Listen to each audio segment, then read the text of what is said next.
Kumusta mga kasaliksik? Maraming bagay sa mundo natin ang tila ba itinatago ng kalikasan. Mga misteryong naghihintay lamang na matuklasan. Sino ang mag-aakalang may mga isdang kayang tumalon mula sa tubig para manghuli ng ibon sa himpapawid? O kaya'y may mga pagong na tila tahimik, ngunit bigla na lang aatake at lulunod ng isang inosenteng biktima? Mula sa mga isdang may tirador ng kamatayan hanggang sa dambuhalang nilalang sa ilalim ng dagat na kayang manghuli ng aso, tatalakayin natin ang 10 pinakakakaibang mandaragit sa dagat na hindi natatakot manghuli sa lupa. Kaya kung handa ka na, simulan na natin. Number 10, ang haring isda. Ang African tigerfish ay hindi lang basta isang mabangis na isda sa ilog. Isa rin itong dalubhasang mga ngaso sa ere. Karaniwan, ang mga isda ay nangangaso ng pagkain sa tubig. Ngunit ang tigerfish ay may kakaibang kakayahan na tumalon ng mataas mula sa ilog upang sagpangin ang mga mabababang lumilipad na ibon. Isang grupo ng mga siyentipiko sa South Africa ang nakadokumento ng ganitong pangyayari at kanilang natuklasan na hindi ito isang bihirang insidente, kundi isang madalas na estratehiya ng mga tigerfish para makahanap ng pagkain. Sa kanilang 2 linggong pananaliksik, naitala nila ang mahigit 20 successful attacks na patunay na ang pangangaso ng mga lumilipad na ibon ay likas na kasanayan ng mga tigerfish. Ipinapakita nito kung gaano katalino at mapamaraan ang mga nilalang na ito sa paghahanap ng pagkain, kahit na nangangahulugan ito ng paglabas sa kanilang natural na kapaligiran. Hindi mo inaasahan na may mga isdang handang umangkop sa ganitong paraan. At kung ang tigerfish ay kaya ng lumipad saglit para mangaso, ano pa kaya ang ibang hayop sa ilalim ng tubig? Number 9, snakehead fish. Ang snakehead fish ay isa sa pinakamapanganib at pinakamapanirang species ng isda na matatagpuan sa United States. Hindi tulad ng ibang isda na nabubuhay lamang sa tubig. Ang nilalang na ito ay may kakayahang huminga ng hangin at gumapang sa lupa upang makahanap ng bagong tirahan at pagkain. Sa katunayan, kaya nitong mabuhay sa labas ng tubig ng hanggang 4 days, kaya't nagdudulot ito ng matinding pinsala sa mga ekosistemang pinapasok nito. Bukod pa riyan, isa itong agresibong mandaragit na kakain ng kahit anong hayop na madaanan nito, kabilang ang small mammals, birds, insects at reptiles. Dahil sa mabilis nitong pagdami at kakayahang lumipat mula sa isang katawan ng tubig patungo sa iba pa, inilagay ito sa listahan ng mga invasive species sa Amerika. Sa state of Georgia, iniutos na kung sakaling may makakita ng isang snakehead fish, dapat itong patayin agad upang maiwasan ang pagsira nito sa natural na balanse ng kalikasan. Sa madaling sabi, isa itong most wanted na isda na itinuturing na banta sa lokal na wildlife. Sa kakayahan nitong manghuli ng pagkain sa lupa at lumipat mula sa tubig patungo sa lupa ng madali. Tila isang halimaw mula sa horror movie ang nilalang na ito. Number 8, silver arowana. Ang silver arowana ay isang kakaibang isda na may matinding kagustuhan sa laman. At hindi lang basta laman ng isda, kundi pati na rin ng mga hayop na kadalasang matatagpuan sa lupa. Sa likas nitong tirahan sa mga ilog ng South America, kilala ito sa pagiging isang agresibong mandaragit na hindi nagdadalawang isip na kainin ang kahit anong mahuli nito. Ang isa sa pinaka-nakakagulat na bahagi ng kanilang pangangaso ay ang kakayahan nilang lumundag ng mataas mula sa tubig upang sagpangin ang kanilang biktima na maaaring insekto, palaka, maliliit na ibon at maging mais na nahulog sa tubig.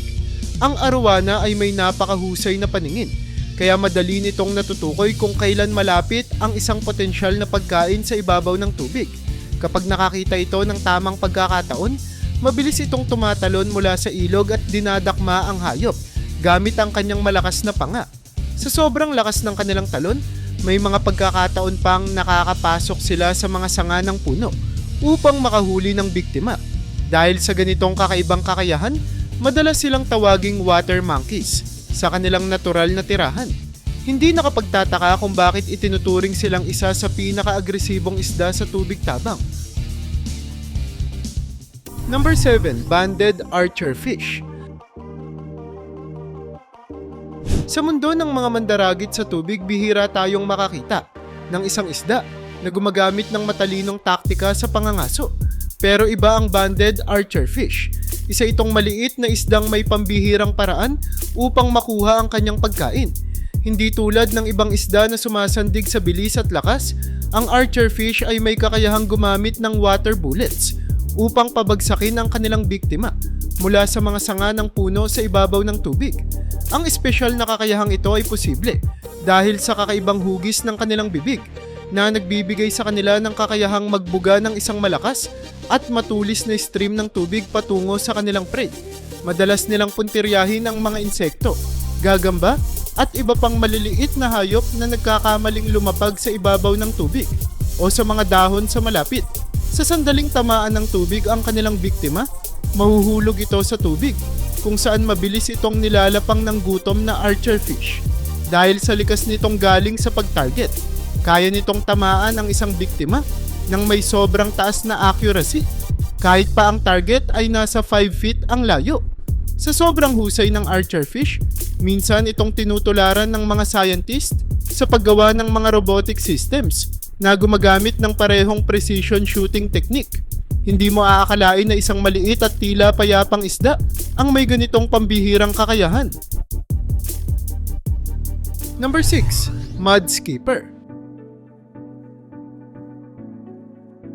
Ang mudskipper ay isa sa pinakakakaibang isdang makikita mo. Hindi tulad ng ibang isda na nakakulong lamang sa tubig, ang nilalang na ito ay kayang lumabas at maglakad sa lupa. Isang katangiang bihirang-bihira sa mundo ng isda. Madalas itong matatagpuan sa mangrove swamps, kung saan ginugugol nito ang halos 75% ng kanyang buhay sa lupa kaysa sa tubig. Sa kabila ng kanyang kakaibang pamumuhay, isa itong epektibong mandaragit na may espesyal na estilo sa paghahanap ng pagkain. Dahil hindi ito palaging nakadepende sa pagkain sa tubig, ang mudskipper ay nangangaso ng mga insekto, gagamba, at maliliit na crustacean na gumagala sa putikan. Gumagamit ito ng kanyang malalakas na pectoral fins upang gumapang sa lupa. Tila isang nilalang na lumabas mula sa dagat upang sakupin ang lupain. Sa kabila ng kanyang maliit na sukat, may kakayahan itong talunin ng mga mas mahihinang hayop sa lupa sa pamamagitan ng mabilis na pagsagpang. Bukod pa riyan, ang mudskipper ay isang matalinong nilalang na ginagamit ang kanyang basang katawan upang panatilihing sapat ang kanyang oxygen habang nasa labas ng tubig. Hindi lang ito kakaiba sa anyo, kundi isa rin itong halimaw na kayang mabuhay sa dalawang mundo. Number 5. Giant Trevally. Ang giant trevally ay isang dambuhalang mandaragit sa tubig na kilala sa kanyang bilis, lakas at pagiging oportunista sa pangangaso. Hindi lang ito kumakain ng maliliit na isda. May kakaibang estilo rin ito ng pangangaso na bihirang makita sa iba pang isda. Ang nilalang na ito ay walang takot na lumulundag mula sa tubig upang sagpangin ang mga seabird na lumilipad ng mababa o nagpapahinga sa ibabaw ng dagat. Isang halimbawa ng kanilang brutal na pangangaso ay makikita sa isang video kung saan isang giant trevally ang biglang lumundag mula sa dagat at sinunggaban ang isang walang kamalay-malay na ibon. Sa isang iglap, wala na ang biktima. Nilamon ng isang matinding mandaragit mula sa kailaliman. Hindi ito isang bihirang pangyayari dahil sa ilang bahagi ng Indian Ocean at Pacific Ocean, normal na makita ang mga giant trevally na nangangaso ng mga ibon bilang bahagi ng kanilang pagkain. Nakakatakot isipin na ang isang hayop na karaniwang nasa tubig ay kayang manghuli ng mga nilalang sa himpapawid. Isang patunay na ang kalikasan ay puno ng hindi inaasahang sorpresa. Number 4. Coconut crab. Ang coconut crab ay hindi basta-bastang alimango. Isa itong dambuhalang crustacean na may sukat na umaabot sa 3 feet at may pinakamalakas na kapit sa buong kaharian ng hayop. Kung kaya nitong baliin ang isang matigas na coconut shell gamit ang kanyang napakalakas na panga, ano pa kaya ang kaya nitong gawin sa isang buhay na hayop? Ang nakakatakot dito, hindi lang ito nakadepende sa mga prutas o halaman.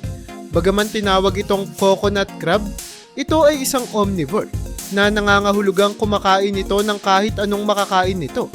Mga ibon, maliliit na mamal, at kung minsan ay pati ibang alimango na kasinlaki nito.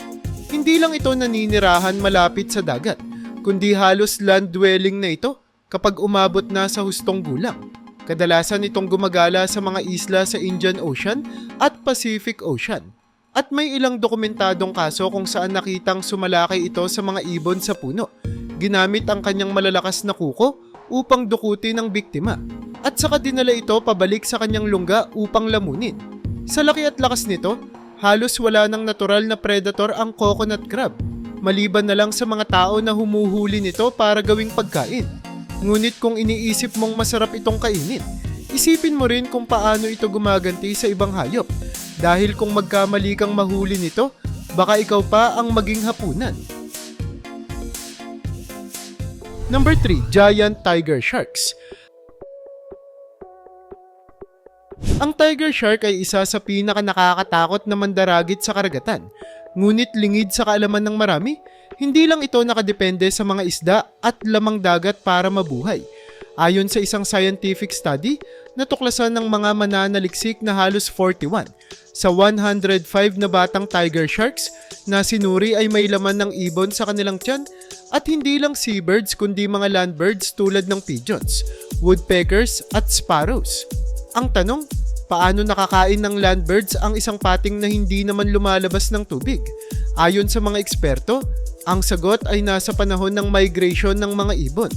Kapag lumilipad ang mga ito sa ibabaw ng dagat upang magtungo sa ibang kontinente, may ilan sa kanila ang napapagod at bumabagsak sa tubig. Sa oras na ito, ang mga gutom na tiger sharks ay walang sinasayang na pagkakataon. Sinusunggaban nila ang mahihinang ibon at kinakain ang mga ito ng buo. Nakakagulat ding malaman na hindi sila mahilig sa mga seagulls o ibang seabirds na sanay sa tubig, kundi mas gusto nila ang mga ibong hindi inaasahan ng panganib sa ilalim ng dagat. Sa ganitong estilo ng pangangaso, patunay lang na ang tiger shark ay isang tunay na apex predator, handang kumain ng kahit anong masumpungan nito, kahit pa lumilipad pa ito ilang sandali lang ang nakalipas. Number 2, ang matalinong orca. Ang orca o mas kilala bilang killer whale ay isa sa pinakamatalino at pinakamabangis na mandaragit sa karagatan.